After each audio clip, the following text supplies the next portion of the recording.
Olá, bem-vindos ao Podcaia. Estamos aqui para guiar vocês num conhecimento novo. Vocês vão aprender tudo sobre cannabis medicinal. E eu vou guiar vocês nessa jornada fascinante e tão nova. Nem é tão nova, porque isso tem, muito tempo, mas a gente desconhece. E o que nós vamos fazer aqui é trazer conhecimento, reflexão, para você tirar uma venda dos seus olhos e descobrir que mundo fascinante que é a cannabis medicinal.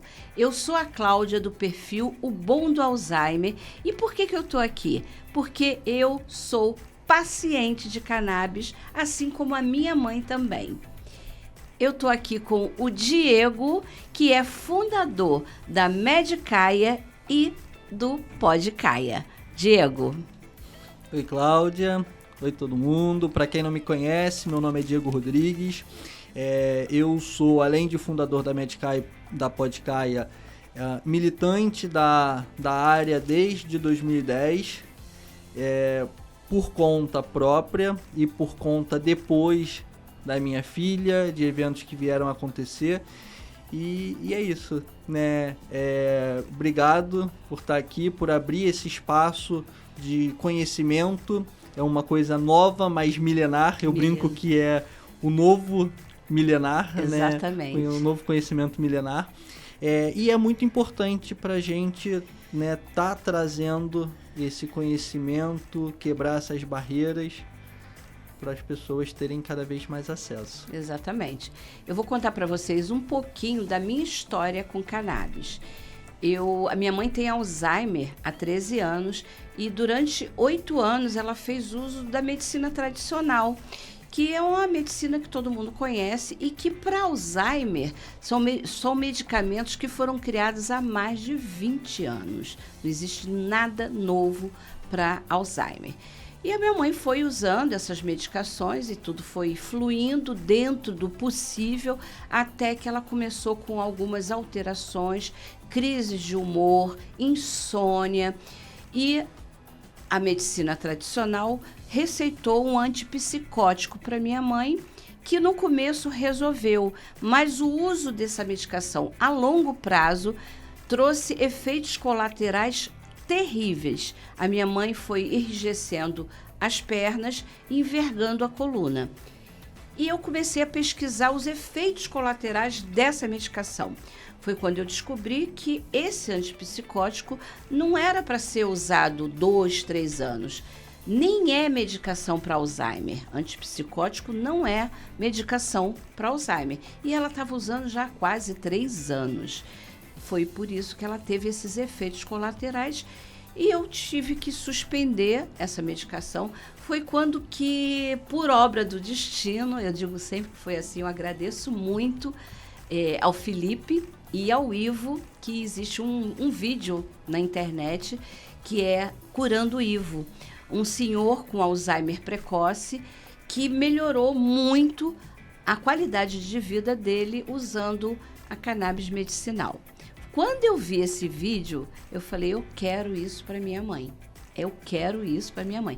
E levei conhecimento, eu levei esse vídeo para o médico da minha mãe, que muito humilde, eu agradeço muito a ele, o médico da Rede Sara, que ele falou, Cláudia, eu não posso prescrever porque não é protocolo aqui do hospital, mas eu acho que você deveria sim procurar e eu gostaria de acompanhar. Só que aí eu não tinha, tive que pesquisar e consegui um médico que já prescrevia, marquei a consulta. E na época, gente, isso tem 4 anos, o processo era muito diferente de hoje. Hoje em dia é muito mais fácil ter acesso a essa medicação. Na época eu tive que fazer uma declaração, o médico me deu uma declaração que nenhum medicamento faria efeito mais para minha mãe. E eu dei entrada com essa documentação, sendo responsável, dei entrada na Anvisa. Isso levou 90 dias para ter o retorno, para eu conseguir fazer a importação. Gente, hoje é tudo muito diferente. Mas, enfim, mamãe começou a usar essa medicação e com 8 dias ela começou a ter uma mudança de comportamento fascinante. Bom, eu falo 8 dias, foi o que aconteceu com a minha mãe, mas cada pessoa reage de uma forma, cada organismo é diferente do outro e a questão da doença também, cada um está numa fase da demência. Então, assim, ninguém espera que todas as pessoas que tenham demência vão ter um resultado em 8 dias. Eu tive esse resultado e fiquei fascinada.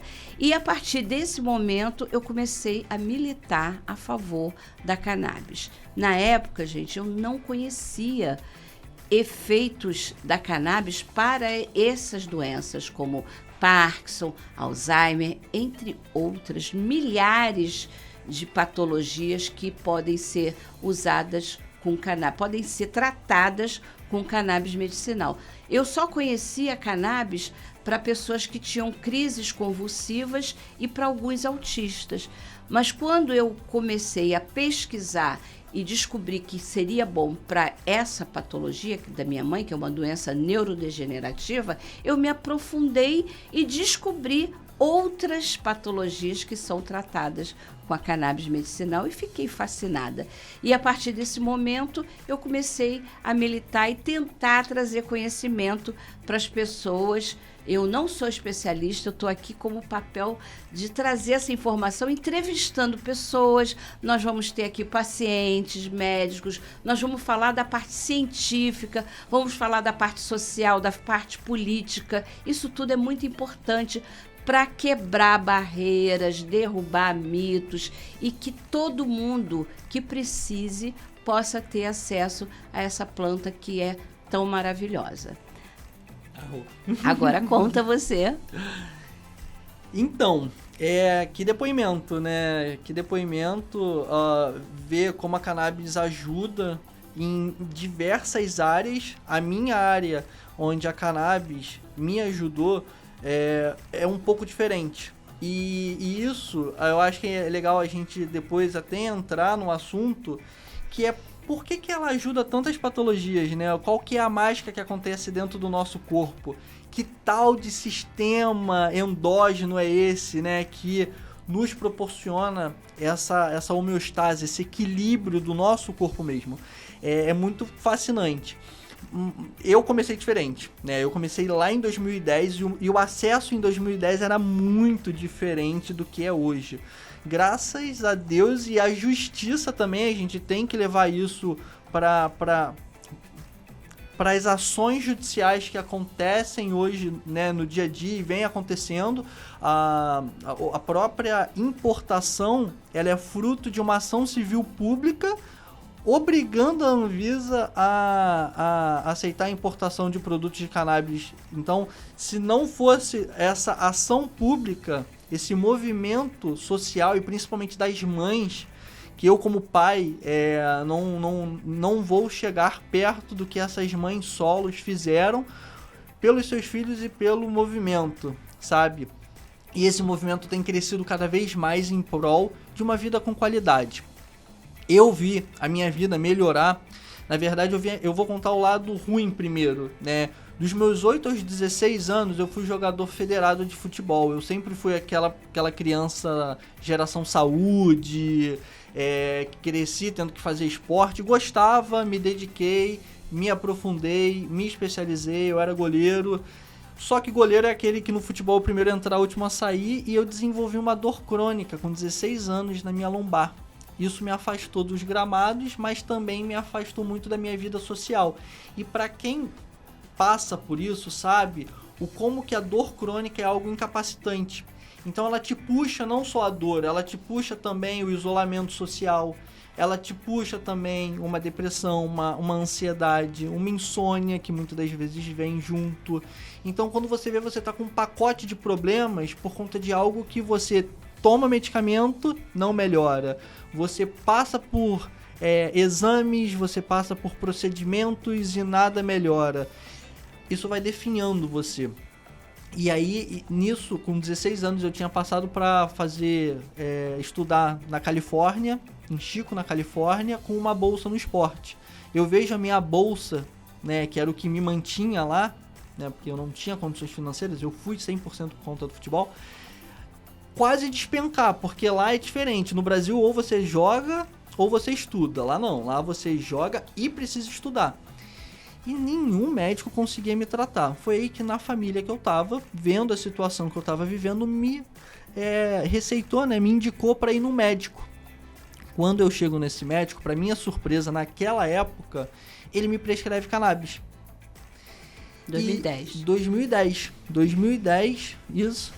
E isso pra mim foi um choque cultural muito grande, porque eu não aguentava mais e, poxa, eu era um adolescente, na época eu tava com 17 anos, que você começa a se questionar o sentido da vida, né? Qual que é o sentido da vida você vivendo, definhando, né?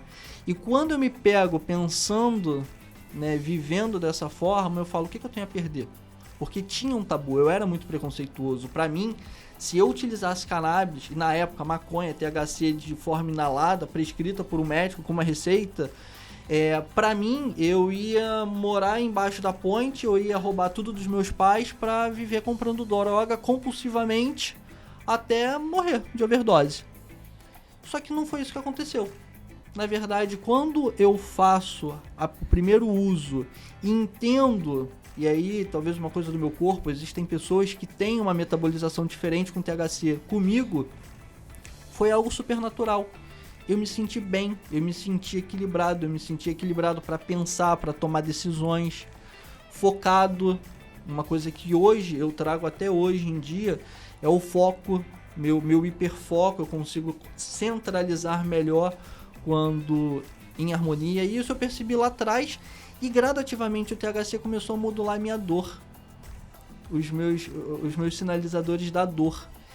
E quando eu perco, né, porque a minha dor era tão forte que eu andava 10 minutos e eu precisava arriar, eu não conseguia mais andar. Era uma dor que irradiava para todo o meu corpo e parecia que me paralisava, a ponto de eu desabar, sabe, de eu precisar... E qual era o diagnóstico dessa patologia? Porque... lesão crônica, dor crônica. É o que eu sinto. Eu passei por vários diagnósticos, na verdade. É bem parecido com a fibromialgia. Nervo, teve um que foi assim, o mais bizarro, falou que eu poderia ter o testículo torcido, que era tão forte que ela irradiava para todo o meu corpo, da parte de baixo, desde a minha lombar, as minhas regiões genitais, as minhas pernas, pé, solado do pé. Tudo. A dormência era geral.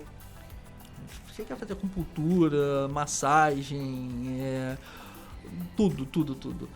A vértebra não tinha nada, nunca tinha nada, a questão era muscular mesmo, né? E eu não conseguia andar, eu não conseguia sair de casa, eu vivia na cama, eu parei de ir pra faculdade, eu parei de sair com os meus amigos, eu parei de ir pra academia. E quando eu começo a fazer uso da cannabis, que eu começo a retomar esse meu processo de vida, que eu consigo sair de casa, sair da cama, sair do definho lá que eu tava, né? Volto pra faculdade, consigo voltar a jogar bola, não no nível que eu tava, porque aí a mente também já não me permitiu competir, estar saudável mentalmente, sabe? Isso foi um efeito colateral que eu acabei... Não se sentiu mais capaz, né? Exatamente. Tinha medo, né? Exatamente, né? E aí, eu acabo que mentalmente não fiquei muito bem lá, volto pro Brasil. Né? Volto, na verdade, porque eu fui muito novo pra lá e eu não sabia viver. Então era muito difícil pra mim. E eu me alimentando mal, caio doente, volto pro Brasil. Quando eu volto pro Brasil, pra minha surpresa, eu passo de paciente pra criminoso. Né? Então, a forma como as pessoas lidavam com o fato de você usar maconha medicinal, cannabis medicinal, que é uma planta, o fato de você usar a planta era um tabu muito grande. Eu, assim, sofri dentro e fora de casa, né? O acesso era muito difícil, né? O acesso era perigoso, o acesso, hoje em dia, muito mais aberto. Mas nessa época você não tinha acesso à medicação, tipo óleo. Você tinha que usar A flor in natura. A flor in natura. Que aí entra no outro processo também, porque assim, lá nos Estados Unidos, na época, em 2010, eu podia migrar, então eu fazia uso de cápsulas, soft gel, era muito comum eu usar soft gel. O THC em si, com a flor inalada, era mais à noite, porque eu tô até num processo de descobrimento do meu eu interior para saber dar nomes a isso que eu nunca quis descobrir, mas eu tenho uma das minhas personalidades é um pouco da irritabilidade. E uma das coisas que mais controla a minha irritabilidade sempre foi a cannabis. E eu falei do foco. Então, para mim, o uso dela para exercer funções que eu precisava me focar me ajudou muito nesse meu processo. Né? Me concentrar. Ajudar na concentração. Exatamente. Eu percebi isso quando eu comecei a usar cannabis com a mamãe, que ela melhorou a atenção e a concentração. Porque um dos problemas da pessoa que tem demência é ela não conseguir se concentrar e não ter atenção. Você quer ajudar e ela não se concentra, ela perde autonomia porque ela não consegue mais abotoar uma roupa, trocar, sabe? E eu percebi que no começo, gente, minha mãe já estava com dificuldade na leitura e no começo ela voltou a ler. É lógico que é uma doença degenerativa e a gente sabe que não tem cura. Por enquanto, o Alzheimer não tem cura, mas tem tratamento. E a cannabis ajudou há muito tempo na concentração, na atenção, no vocabulário, no sono, no apetite. Isso ainda ajuda. Minha mãe, mesmo na fase avançada da doença, ela se alimenta muito bem e dorme muito bem. E humor bom, relativamente bom, levando em conta o avanço da doença, né? Mas continua. Posso te falar uma notícia sensacional? Eu falo que pesquisa é algo que a gente fomenta e ela está em constante mudança, né? Sim, sim. Só que é algo que a gente consegue ver um fato, uma ação da natureza acontecendo quando é natural. Claro, se for sintético, não é natural. Mas no caso da natureza, alguns estudos já estão provando, né, em animais ainda, que o CBD, como o THC, tem efeito de quebrar as placas beta-amiloide. Sim, eu li. E a gente sabe que no Alzheimer, um grande problema desse atrofiamento muscular, essas sinapses, essas respostas neurológicas que são esses estímulos para o nosso corpo, se dá por conta dessas placas beta-amiloide, que como se fosse uma gordura de proteína que agarra ali o neurônio, né? E não deixa com que ele se comunique. Então é como se entre eu e você a gente estivesse conversando aqui e do nada viesse uma capa e desligasse esse microfone e a gente não conseguisse mais se comunicar, sabe? Sim. Voltar essa comunicação, que é um processo chamado de neurogênese, tem sido estudado e tem sido muito bem avaliado com resultados positivos com os fitocannabinoides para doenças neurodegenerativas. Então, claro, né, são vários fatores que levam também ao nosso processo degenerativo, né? É natural, né, a gente envelhecer, mas envelhecer com qualidade, Sim. envelhecer mantendo o máximo possível ali, né, de aspectos do dia a dia que a pessoa consiga ter uma qualidade de vida, né? Eu acho que é muito importante isso, né? É muito importante ter uma terapia dessa a nosso dispor para, olha só, talvez seja uma opção, vamos estudar, né? E aí, uma outra coisa que, no meu caso, a gente está falando aí de estudos preliminares, não são estudos ainda top, né, da pirâmide, tem uma pirâmide das evidências científicas que o topo são as melhores, né, que fazem os guidelines, que são as diretrizes que os médicos seguem, essas coisas. Mas estudos abaixo, isso é muito usual na medicina, que são os off-labels, né, que são essas medicações que não são registradas para o que ela está sendo prescrita. Então, a gente tem alguns exemplos, né?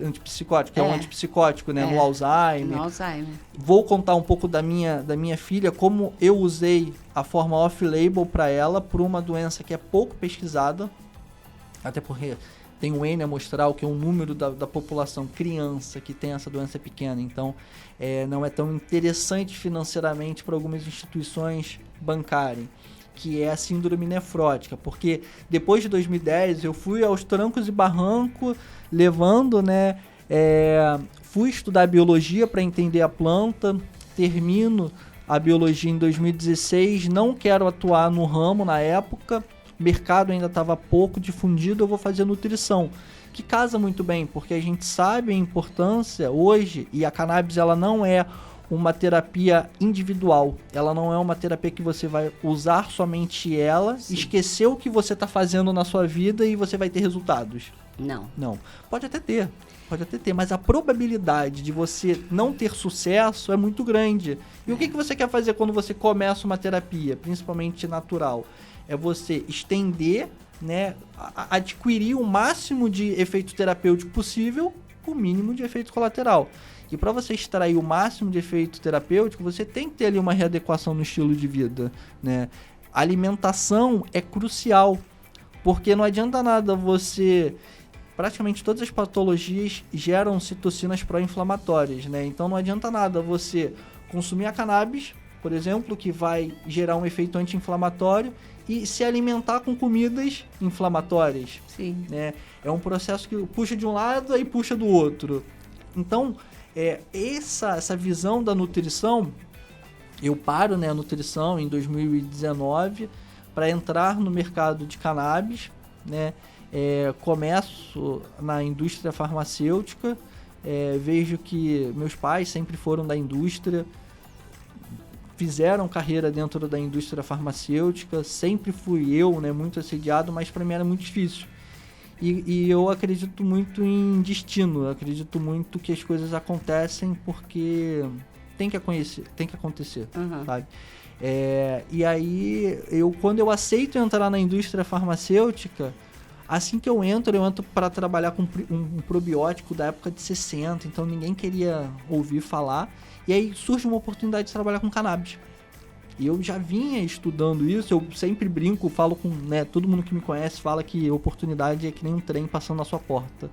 Naquele momento eu estava me especializando desde 2010 em um assunto que fui muito apedrejado mesmo, apanhei até de forma física mesmo, literal, entendeu? Dentro de casa e fora de casa por conta disso. E, enfim, né, a minha luta, esse meu propósito, ele acabou ganhando força porque quando eu comecei lá atrás, eu tinha muito embasamento científico, porque eu vi isso nos Estados Unidos. Eles estão muitos anos na nossa frente, por isso que eles dominam o mercado, sabe? A gente busca, claro, e toda a expertise que eu comecei a adquirir a partir de 2019, a minha ideia hoje é trazer para cá. Que aí, como eu estava falando, comecei na indústria, fui mudando de casas, vendo que na época para mim era muito difícil. Porque eu falava com o médico, mas eu também fazia o acolhimento. Então, eu falava com o paciente, sabe? Eu era farmácia, vou dizer assim. Né? Eu fazia essa intermediação. E aí, muitas das vezes, isso lá atrás, era a RDC 335 de 2020 da Anvisa, começou a primeira. Depois veio a 570 de 2021 e hoje a gente está na 660 de 2022. Que autoriza a importação por pessoa física de cannabis medicinal, de produto de cannabis. Lá atrás, em 2019, hoje é automático. Na 570, a autorização da Anvisa virou automática.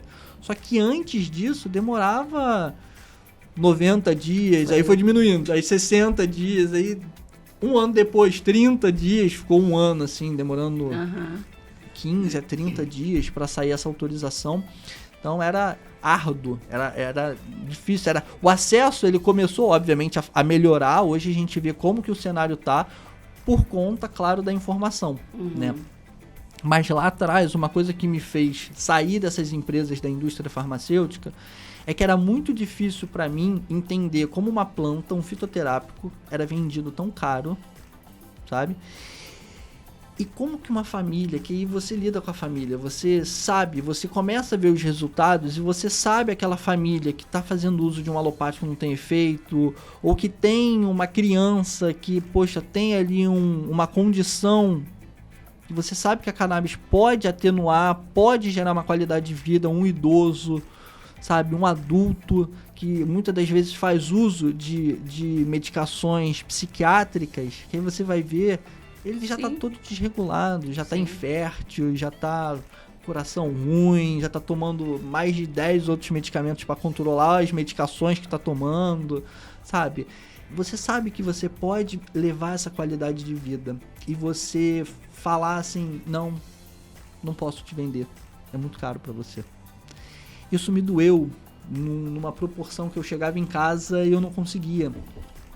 Isso começou a me fazer mal, sabe? Porque eu sempre relutei muito de entrar na indústria farmacêutica porque a minha energia, o que eu ia me dedicar todo dia, eu ia dormir e acordar me dedicando, tinha que ser algo que fizesse sentido. Eu não queria vender algo que estivesse fazendo mal para uma outra pessoa, sabe?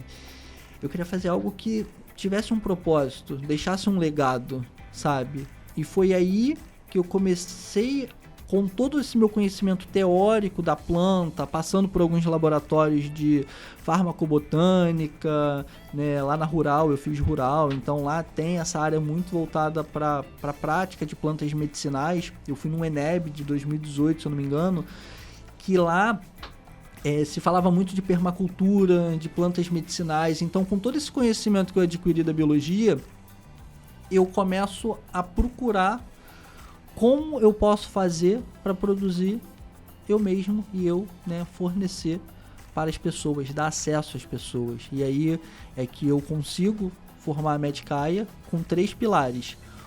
De um acolhimento humanizado, então um acolhimento em que eu trouxesse toda essa minha bagagem desde 2019, falando com famílias, entrando na casa das pessoas e sabendo como que a gente poderia ajudar elas, não só simplesmente vendendo um óleo, sabe? Até porque isso faz um pouco de diferença, porque a gente vê que, você falou dos médicos, né, dificuldade. Hoje é em torno de 1 a 2% dos médicos no Brasil prescrevem cannabis. É muito pouco. É pouco. Muito pouco. E alguns prescrevem e nem sabem prescrever. Esse que era o grande X da questão, porque chegava assim, tomar uma gota. Aí passava 3 meses, o paciente entrava em contato com a gente. Mas não está fazendo efeito. O óleo não funciona. Como toda medicação e um medicamento fitoterápico não é diferente, então a cannabis, como fitoterápico, não é diferente, ela precisa ter uma titulação de dose. Você precisa entender, e aí o caso da minha filha, eu vou contar um pouquinho dela agora, aconteceu exatamente isso. Eu vi no alopático e aí eu comecei a me questionar assim, mas a medicina está acostumada com isso que ela está questionando aqui da cannabis. Por que ela está questionando? A minha filha, com 1 ano e 10 meses, caiu doente. Ela inchou, a gente não sabia o que era, as pálpebras dela inchou, e a gente levou ela para o hospital. Quando a gente chegou lá, pior notícia, era renal. E ela tinha 1 ano e 10 meses. Falei, caramba, e agora? Fomos internados, fazer um batalhão de exame para saber, saiu primeiro resultado, síndrome nefrótica. Quando sai o diagnóstico, vem pior ainda. O cenário dela era um pouco fora do livro tradicional, porque como ela era abaixo de 2 anos, que é a linha de corte, ela desenvolve pressão alta e começa a fazer uso de corticoide. Então, quando ela começa a fazer uso de corticoide, a primeira coisa que o médico falou é o seguinte, ela vai piorar. Aguenta. Tá vendo o inchaço dela? Tá vendo risco de trombose? Ela tava muito inchada. Muito inchada. Ela vai piorar. É normal, é da medicação. Mas agora parando pra pensar, né, a gente para e pensa assim, mas por que as pessoas têm tanto... Tem que piorar pra melhorar? Imediatismo, não, até da cannabis também, entendeu? De entender, trazendo essa realidade da medicina. É difícil essa coisa de tem que piorar, né? Eu sempre ouvi muito isso dentro da indústria dos meus pais, por exemplo, os antipsicóticos. Não, ele piora primeiro e depois melhora. E minha filha foi assim. Aí ela começou a inchar mais, porque o corticoide, ele retém líquido. Então, se ela já estava inchada, aí você imagina, uma menina de 1 ano e 10 meses, num hospital, com um monte de gente furando ela, não achando veia, porque ela estava toda inchada, toda demasiada. Era um parto ter que tirar sangue dela, toda demasiada, sabe? fora os exames que tinha que fazer para ver se não estava contaminada, se não estava pegando aquelas bactérias super resistentes, porque ela ficou muito tempo internada. E o corticoide, num primeiro momento, começa a fazer efeito. Ela fica 2 semanas internada, primeira vez, e aí o corticoide faz efeito. Ela volta para casa, tomando 30 mg de corticoide por dia, todos os dias. Ela faz uso por 3 meses, 4 meses, se eu não me engano. E aí o médico decide... 3 meses, se eu não me engano. O médico decide começar a fazer dia sim, dia não, porque a dose dela já era uma dose imunossupressor. Existe a dose anti-inflamatória e existe a dose imunossupressora, que mexe ali com todo a imunidade, puxando para baixo, sabe? Com todos os efeitos colaterais. Ela não consegue. Na hora que muda, dia sim, dia não, ela volta a inchar. Pum. E qualquer resfriadinho, ela já inchava. E isso a gente começa a ter que internar ela. E aí quando a gente vê, na verdade, eu tinha acabado de abrir a Medicaia com muita resiliência. E assim, com propósito, sabe? De não deixar faltar para os pacientes, porque eu sabia que... e foi até uma coisa que depois eu me questiono da minha filha, era não deixar faltar para essas outras famílias que precisavam de mim ali naquele momento, sabe? Mesmo com a minha filha precisando, que ela começa a fazer uso, não tem efeito, ela vira córtico dependente de dose muito alta, ela chega a fazer 500 mg de corticoide na veia, não desincha, e aí que ela começa a fazer uso de um quimioterápico oral. E era tão agressivo, esses quimioterápicos, né? E aí eu comecei a entender que... Será que as pessoas sabem o que é um efeito colateral de verdade? Sabe o que é você só ter aquela opção de medicamento, depois vem uma diálise, vem um transplante renal para uma criança de 2 anos, e você não ter mais saída, você não ter mais opção, assim, sabe? Você... Aí eu volto até a me questionar aquela questão lá de 2010, o sentido da vida, sabe? E eu me peguei muito na cannabis. E eu me questionei muito assim, caramba, todas essas famílias que eu ajudei, na minha vez, quando eu fui falar com o médico falou, não tem estudo.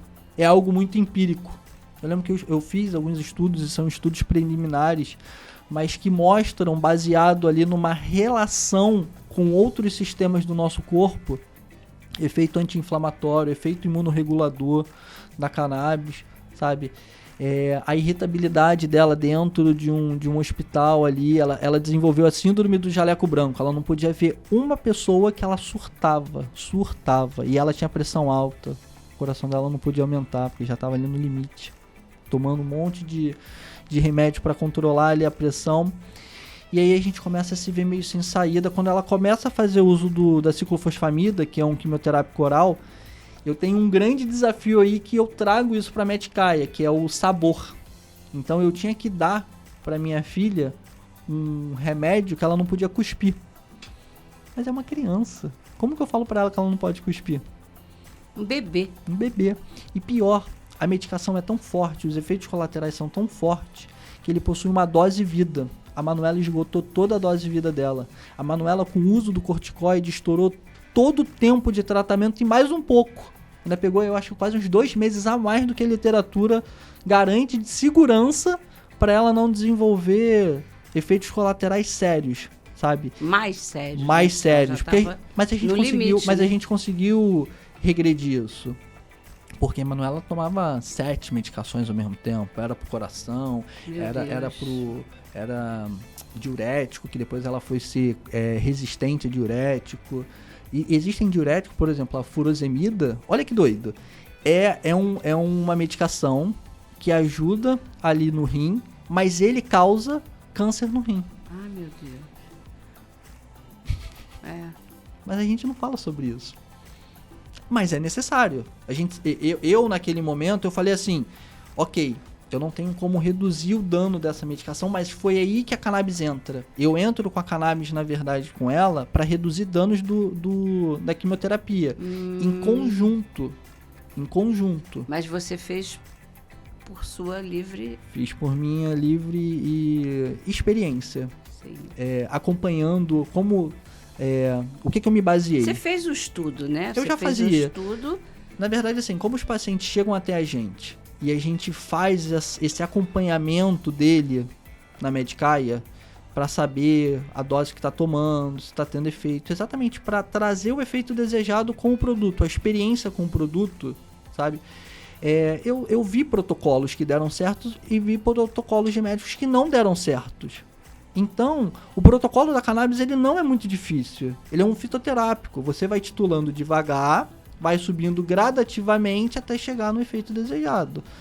Ela, como era algo imunológico, e teve respostas fantásticas, né? Um grande problema da síndrome nefrótica, que é essa doença renal que a Manuela tem, é que problemas dérmicos, tópicos de pele e problemas respiratórios causam recidiva. Recidiva é quando entra em crise e incha.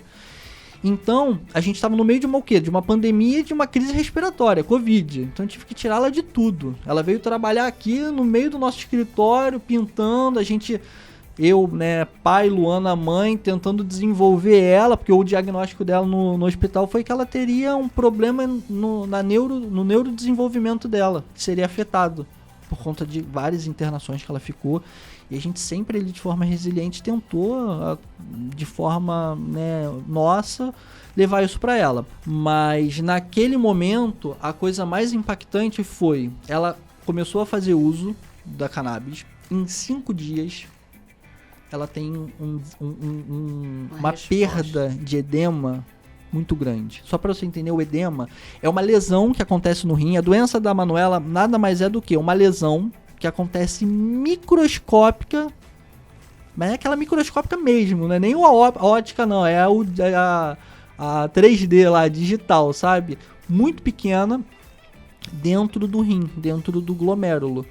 E essa lesão permite com que passe substâncias que normalmente o nosso corpo não deixa passar, que o nosso corpo absorve, como a albumina.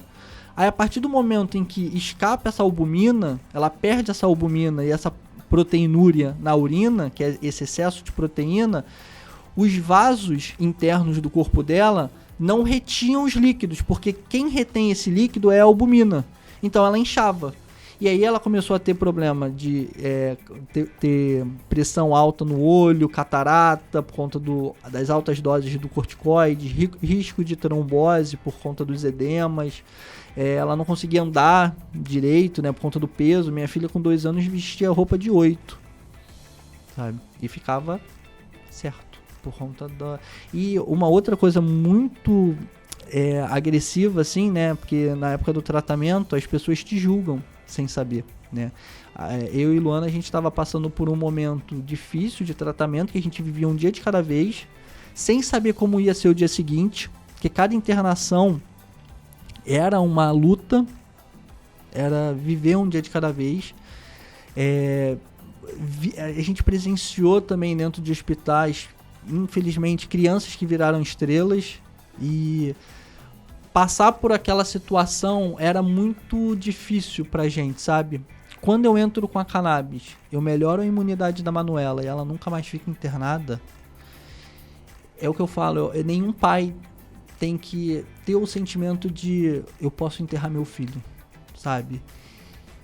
E ter voltado essa vida, ter resgatado essa vida mesmo da Manuela, sabe? Ela poder brincar, ela poder ir pra uma creche, ela poder se desenvolver, ela poder ter amigo, sabe? Eu lembrei um pouco de mim lá atrás, sabe? Enfim, é uma coisa que, enfim, mexeu muito, assim, né, com ela. Hoje ela toma muito por conta disso, do efeito imunorregulador. Eu vejo na prática que ela... E aí 2 sessões ela não ficava doente. Teve uma sessão que ela trabalhando aqui com a gente, todo mundo do escritório pegou Covid, todo mundo. E era uma sala fechada, sem janela, no mesmo ambiente, todo mundo junto. Um com febre, outro com dor no corpo. Primeira vez. Manuela, fazendo uso da ciclofosfamida, do quimioterápico, ela tinha que fazer exame de sangue toda semana para controlar os níveis das células brancas, né, da imunidade. E o principal era, se eu não me engano, o neutrófilo, que a gente tinha que ficar de olho. Então, assim, não podia baixar de 11%. A gente faz um exame na semana anterior, 22% mais ou menos. Tudo bem. Na semana que vem não dá nada. Ela, num ambiente com todo mundo doente, A gente foi e fez o exame. 7% de neutrófilos. Tem que parar, tem que suspender a ciclofosfamida porque é extremamente arriscado, porque a imunidade já está muito baixa, ela não se defende de nada. Para ela ter ali desencadear alguma coisa muito mais séria é muito fácil, é um estalo de dedo. A única que não ficou doente, Manuela. Segundo caso, mesma coisa, todo mundo com H1N1. A gripe. É gripe, né? Eu já não sei nem mais qual HL. Influenza, exatamente. Todo mundo com influenza. Mesma coisa. Mas ela não estava com tão baixa a imunidade nesse tempo, já tinha regularizado.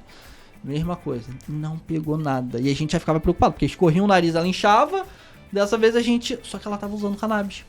E a gente observou, a gente falou, caramba. Melhora a imunidade. Nossa. E aí o que a gente também associou? Por quê? Antes dela começar a fazer o uso da cannabis, tomando ciclofosfamida, ela não teve resposta. E aí ela tem uma lesão no rim, que gera citocinas inflamatórias. O CBD é anti-inflamatório. A gente trata ela de uma maneira que a albumina dela começa a regularizar. Minha filha chegou a quase perder um rim, tem um cálculo que se faz, agora eu não vou lembrar de cabeça, que é quantos ml a bexiga, o rim filtra, né? E aí você não pode passar de tantos percentual lá, né, por litro, uma coisa assim. E ela estava num nível crítico já. Foi aí que o nefrologista dela cogitou fazer a retirada de um dos rins dela para que ela não continuasse perdendo tanta proteína, sabe? E aí, olha que coisa interessante. O caso da Manuela, pela medicina, era para ir para ciclosporina, que é uma medicação de uso. O médico falou, olha, a ciclosporina ela vai tomar aqui 5, 8 anos, vai fazer biópsia renal todo o tempo e eu não tenho resposta com nenhum paciente. Vai ficando, vai tolerando até ir, né, perdendo a função renal, acaba numa diálise e entra na fila do transplante. Eita. Essa é a vida que você tem. Agora ela tá boa. E aí quando ele faz uso da ciclofosfamida, não é o guideline, né? Só que ao mesmo tempo a nossa probabilidade era muito pequena e a gente não tava com uma boa sorte com probabilidade, porque toda probabilidade puxava contra. Qual é a probabilidade do corte de idade dela? É pra baixo, é GES, porque tem 1 ano e 10 meses, não tem 2 anos. A pressão dela, como é que tá? Alta. E aí, o que aconteceu quando a gente entrou com a cannabis? Eu vejo na prática, a medicina real, assim, a gente vê com os pacientes que a cannabis melhora a pressão arterial. Sim. Né? E a gente tinha um embasamento, eu e Luana, disso, sabe? E a gente sabia, a gente sentia. E quando a gente começou a dar, o médico ensinou a gente a fazer uma audioescuta, né? Para ver, na verdade, os sinais dela, se ela estava com uma pressão alta. E gradativamente a gente começa a desmamar o antihipertensivo dela.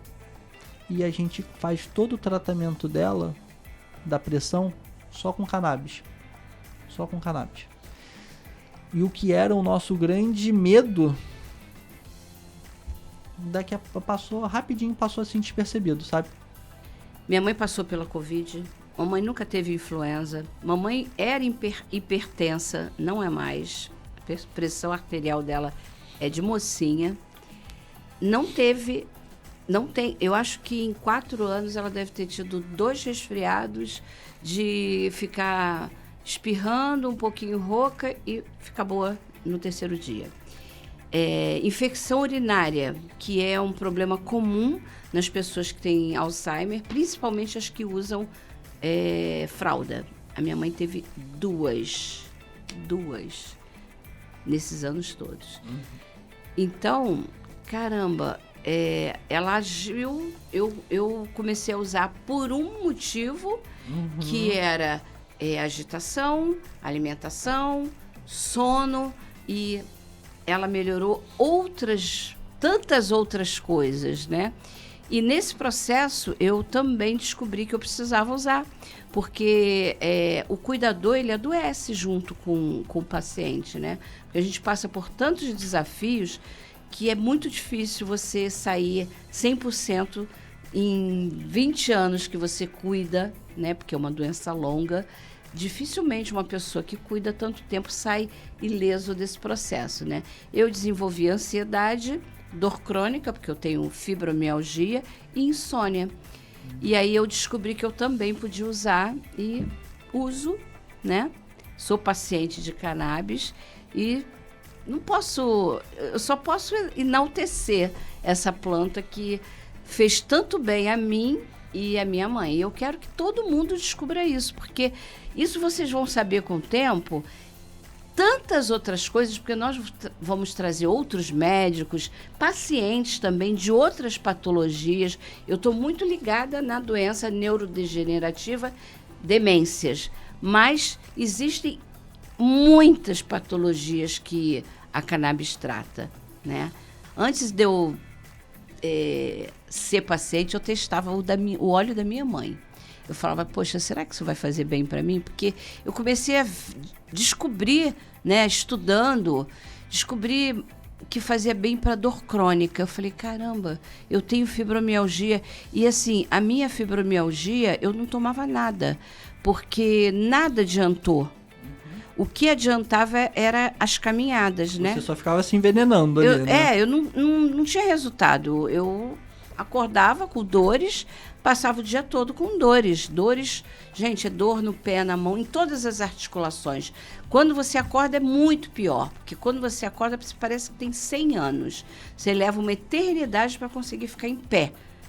Só que com o dia vai passando, você vai se aquecendo, né? Vai cuidando da sua vida e aí vai melhorando. Mas se ficar 2 horas sentada, e eu fico, porque eu trabalho em home office, você, para levantar da cadeira, é um parto. Eu não consigo dirigir do Rio para São Paulo. Eu não consigo dirigir 4, 5 horas, porque eu fico toda... Parece que eu fico toda lesada. E aí eu comecei a usar e eu vi que, assim, comecei... E não foi tão rápido como a minha mãe, mas a longo prazo eu comecei a ver que melhorava. E aí eu descobri que também melhorou a minha ansiedade e a minha insônia. E a ansiedade, é engraçado que assim, eu tomo 3 vezes ao dia. Eu uso metade do que minha mãe usa, porque a gente usa o mesmo óleo, sendo que a necessidade dela é outra e a minha é bem menor, né? E às vezes eu estou ansiosa e aí eu pingo as gotinhas, não dá 10 minutos, eu já estou zen, sem ansiedade nenhuma. E é assim, instantâneo. Porque eu não sei vocês, mas quem tem ansiedade sabe o como é ruim, né? Te dá uma taquicardia, né? Você fica sem ar e fica muito ruim. E aí... As gotinhas, você usa aquelas gotinhas, eu falo que são as gotinhas do milagre, né? Parece que dá uma clareza mental, não parece? Eu sofro de ansiedade também, trouxe isso desde os Estados Unidos. Esse ataque cardíaco, parece que a mente bloqueia, né? Sim, às vezes você tem um projeto para fazer, você está trabalhando numa coisa importante, e aí o ansioso sofre por qualquer motivo. Uhum. O ansioso sofre se ele vai sair, se vai receber uma visita, se tem que entregar um trabalho, se tem que fazer um trabalho da faculdade. Sofre por tudo. Se seu filho adoeceu, com medo, se você vai fazer uma consulta, o ansioso sofre por qualquer motivo. Uhum. E faz toda a diferença você usar, porque é tão instantâneo, parece assim, ó, plim, plim, plim. Dá um tempinho, melhorou a ansiedade. É muito bom, é muito bom. Sabe o que é sensacional também? É como a cannabis, e aí entro um pouco no que a gente falou lá no começo. Qual é aquela mágica? Por que né, funciona para um monte de coisa ao mesmo tempo? E quando a gente fala de ansiedade, só para não perder esse gancho, eu tenho um problema muito forte com foco. Ou eu tenho o meu hiperfoco ou eu não tenho nada de foco. E para mim é muito difícil manter ali fazendo aquele negócio. Eu simplesmente desligo e nem existiu mais na minha cabeça. Você tem que aprofundar, fazer um estudo aí, porque... Tô fazendo porque a cannabis me trouxe isso. E me trouxe muito nos momentos também de ansiedade. Que quem sabe, quem tem problema de foco, sabe como que a ansiedade não ataca. Você sabe o que você tem que fazer, você sabe que você tem que mentalizar ali naquele negócio, mas você tem aquele bloqueio, aquela confusão de pensamento, seu coração começa a disparar. Vou procrastinar dopamina, né? Vou procurar qualquer coisa ali que tape, assim, aquela necessidade de ter que resolver aquele problema. E a cannabis me traz isso, me traz essa leveza. Acontece isso com você? Acontece. Exatamente dessa forma. Quando eu tô ansiosa, às vezes não tá nem na hora, porque eu uso 3 vezes ao dia. Não tem um horário certo, né? Eu acordo, tomo as minhas gotinhas, no meio da tarde eu tomo e na hora de dormir eu tomo também. Às vezes eu, digamos que eu tome 4 horas da tarde. Às vezes às 2 da tarde eu tô com ansiedade, muita ansiedade. Aí eu vou e uso e já acalma. Já não uso mais 4 horas, vou usar 6, entendeu? E realmente resolve. E a insônia, gente, eu acordava todos os dias às 2 horas da manhã. Eu não tenho problema de pegar no sono. Eu durmo. Quando vai dando 10h30, 11 horas, me dá sono e eu durmo. Só que não durmo a noite inteira. Eu acordo às 2 da manhã, 2, 3 horas. Você não tinha aquele sono REM, né? Não. Você não entrava no sono profundo e descansava. Não. Aí o que acontecia? Chegava entre 2 e 3 da manhã, eu acordava e aí fica com aquele pensamento intrusivo.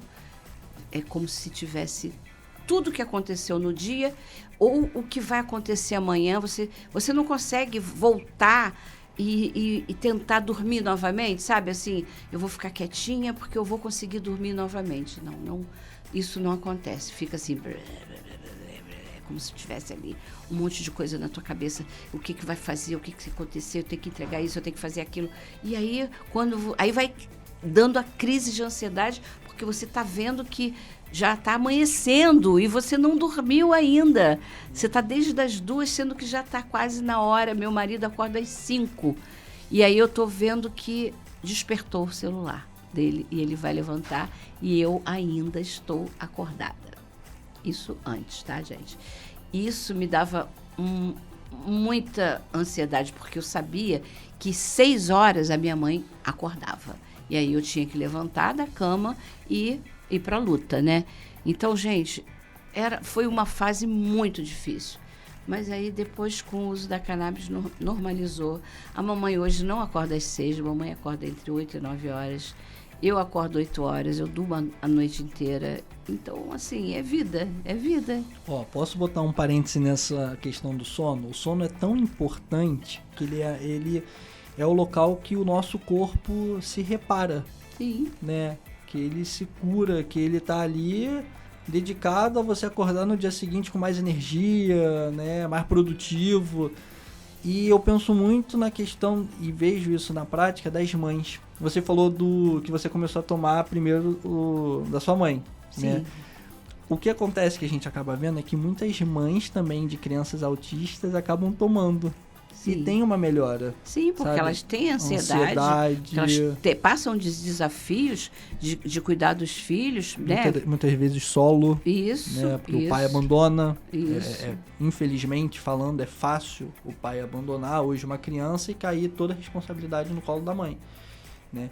E aí, toda essa produtividade, que aí você tem que produzir no trabalho, tem que produzir em casa, muitas das vezes tem os desafios da escola. E aí ainda pior, muitas crianças não dormem bem.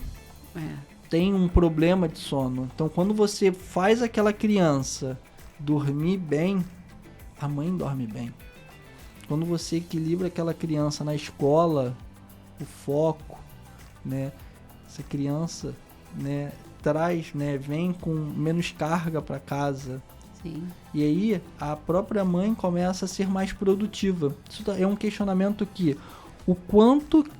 quantos brasileiros não poderiam hoje estar produzindo mais para o próprio país, e eu não estou nem falando de empresa, não estou nem falando de empresa de cannabis, eu estou falando de pessoas nos seus trabalhos, afastadas com atestados médicos por problemas psiquiátricos, por dores. Hoje, quantas pessoas não poderiam estar produzindo mais para o Brasil? Sabe? Desenvolvendo mais o nosso país. Intelectualmente, enfim. Fora o mercado também, né? Por que a gente tem que deixar todo o dinheiro lá fora? Para os Estados Unidos, abrindo um parênteses, outro parênteses aqui, para os Estados Unidos é muito cômodo. Eles proibiram lá atrás, por toda a força que eles tinham na ONU, lá na década de 60, né? O movimento proibicionista dos Estados Unidos é para favorecer indústrias, a indústria farmacêutica, a indústria têxtil, nylon, o próprio algodão era mais rentável do que a fibra. Mas isso é uma história para um outro episódio. Boa, pra gente nós falar. Vamos lentamente contar para vocês a história da cannabis. Gente, uma história fascinante. Vocês terem a oportunidade de conhecer lá antes de Cristo. É isso mesmo, antes de Cristo. E até hoje, como que se deu esse processo? Por que esse tabu? Por que esse preconceito? Não falo agora. Não falarei, mas Esse é muito assunto maior do que esse pouquinho, esse spoilerzinho. Isso é assunto para o nosso próximo episódio. Sim. Tá bom assim? Perfeito. Mas, puxando uma coisa que eu ainda não falei desde o começo, que é a mágica, o que acontece, é o nosso sistema endocannabinoide. Já ouviu falar nele? Lógico. Mas engraçado, a gente não aprende isso na escola, Não, né? eu aprendi quando eu fui pesquisar sobre cannabis. Eu não sabia que eu tinha dentro do meu corpo o sistema endocannabinoide. Você sabia? Eu não sabia, eu nunca vi. Nunca vi isso em livro de ciências, né? Nunca soube. Mas quando eu comecei a pesquisar sobre cannabis, por que fazia bem? Sabe por que faz bem? Porque você tem dentro do seu organismo o sistema endocannabinoide que vai receber essa planta de forma muito melhor do que outra medicação que você não tem esse sistema para receber um Rivotril, um antibiótico, enfim, não tem. Não tem. Não vai fazer a recepção ali Não nos vai. receptores. E o mais fantástico desse sistema, que o nosso corpo produz receptores, então tá dentro do nosso corpo. Dentro do nosso corpo. A gente tem receptores espalhados praticamente pelo corpo inteiro, principalmente no sistema nervoso. Por isso que a gente vê os efeitos terapêuticos principalmente nas patologias que têm alguma coisa a ver com o sistema nervoso. Sim. Né? Direta ou indiretamente também. Que a gente pode pegar a doença de Crohn, por exemplo, que é uma inflamação, a gente pode pensar no eixo intestino-cérebro. Existem várias ligações. Sistema nervoso, isso a gente aprendeu na escola, está ligado com o corpo inteiro, de forma periférico. E em todo o nosso corpo, de forma central, do sistema nervoso central, como sistema nervoso periférico, tem os receptores endocannabinoides. E eles funcionam como um modelo de chave e fechadura. Então, eles regulam o que entra e o que sai, como que funciona essas sinapses, essas respostas.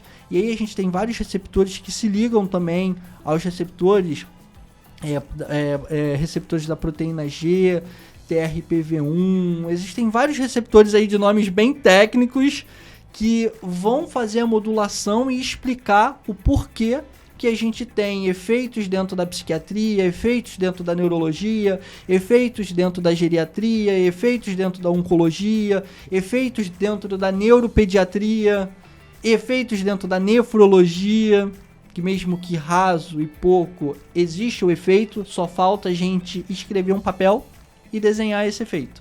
Né? Como que é feito e tudo mais, isso que falta. Só que esse sistema, ele está relacionado às principais funções biológicas do nosso corpo. Então, é a chamada homeostase. O que é homeostase? É esse equilíbrio, essa capacidade que os fitocannabinoides... E o que é fitocannabinoide? Fitocannabinoide da planta, fitoplanta, canabinoides, compostos canabinoides derivados da planta cannabis sativa. Então, são compostos que vêm da planta cannabis sativa, que quando eles entram no nosso corpo, eles se ligam como chave e fechadura aos receptores endocannabinoides. Os principais é o CB1 e CB2. Quando eles se ligam, eles começam a fazer várias funções metabólicas acontecerem dentro do nosso corpo, gerando efeitos terapêuticos, tá?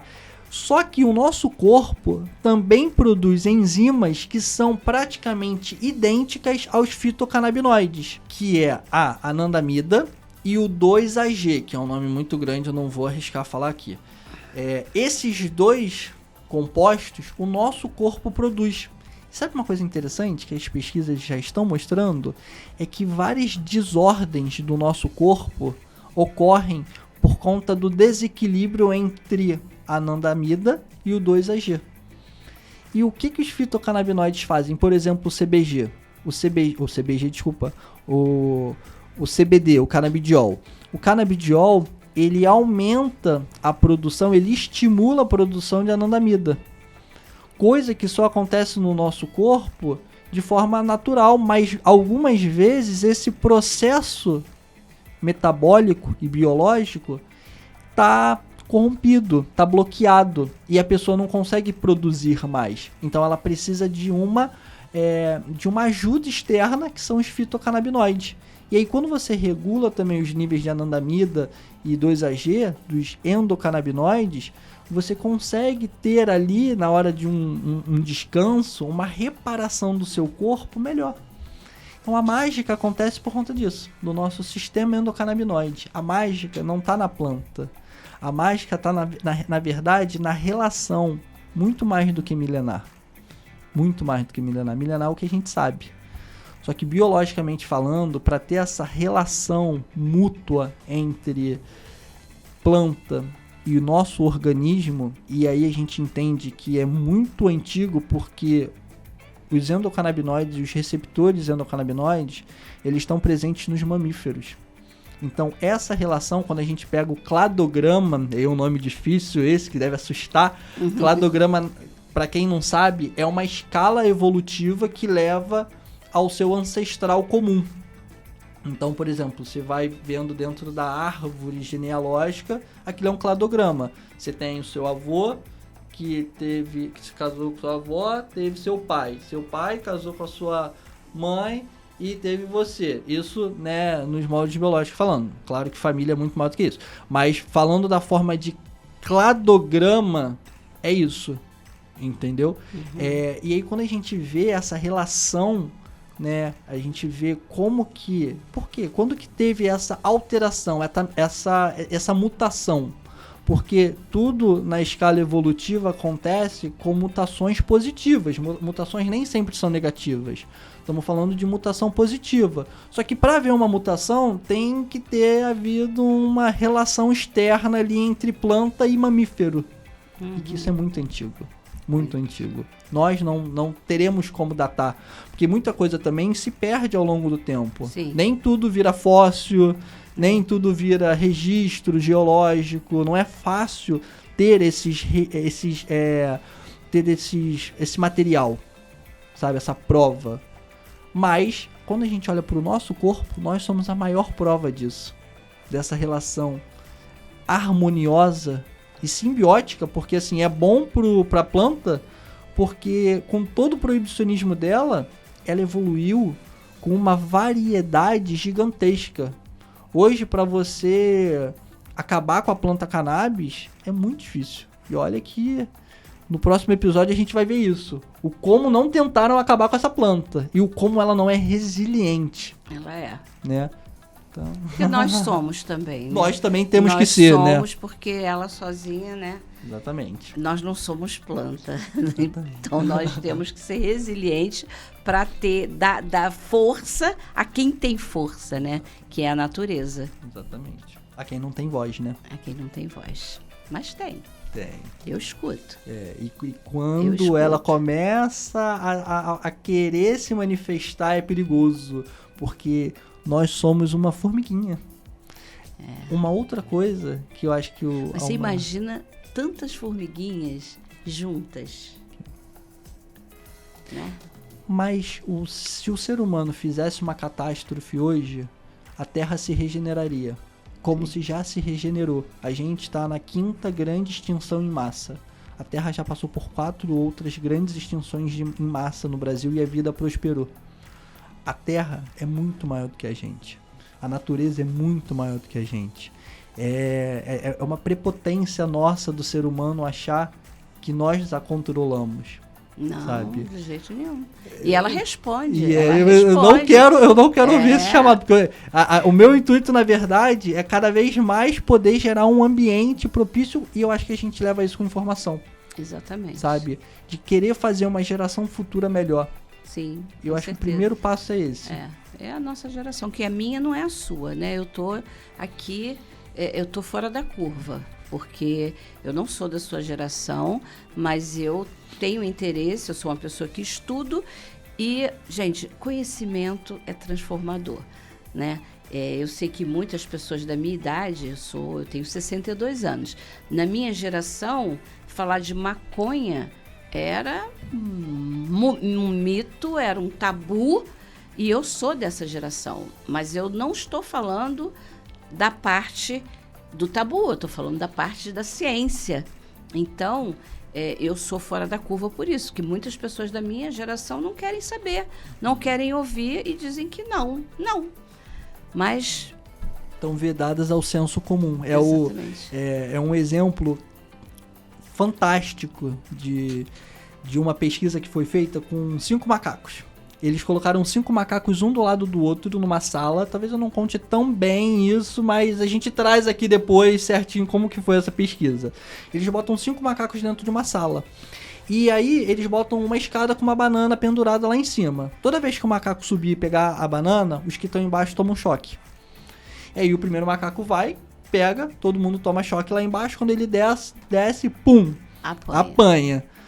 O segundo tenta, pega, todo mundo lá embaixo toma choque, quando desce, apanha. E foi assim por um longo tempo, até que todos os macacos aprenderam que não deveriam subir mais na escada para pegar banana. Senão, eles iam tomar choque. Ok. Ao longo do tempo foi passando, isso virou um senso comum entre os macacos, né? Então, todo mundo, né, criou ali a mentalidade que não podia subir, e eles começam a trocar esses macacos. Tira um macaco e coloca um macaco novo. Esse macaco tenta subir, apanha, desce, não sobe mais. Eles trocam o segundo macaco.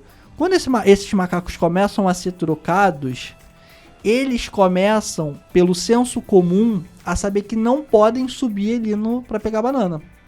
E aí todos eles começam a obedecer essa regra de não subir ali, mesmo sem saber o que acontece com eles. E eu acho que isso é muito o que acontece nessas gerações. Exatamente. Né? A pessoa fala não, eu vejo isso, gente, eu vivencio isso. Porque como eu levo a informação que cannabis faz bem para quem tem demência, eu vejo as famílias dizendo, mas minha mãe não aceita, meu pai não aceita, meu irmão não aceita. É a história do macaco. Tá condicionado, nem sabe por quê, nem entende nada, nem sabe o que é, mas já diz que não, é maconha. É maconha não pode. É uma pena. Uma pena. Mas eu acho que vai valer muito a pena no próximo episódio pra gente desmistificar da onde veio esse senso comum.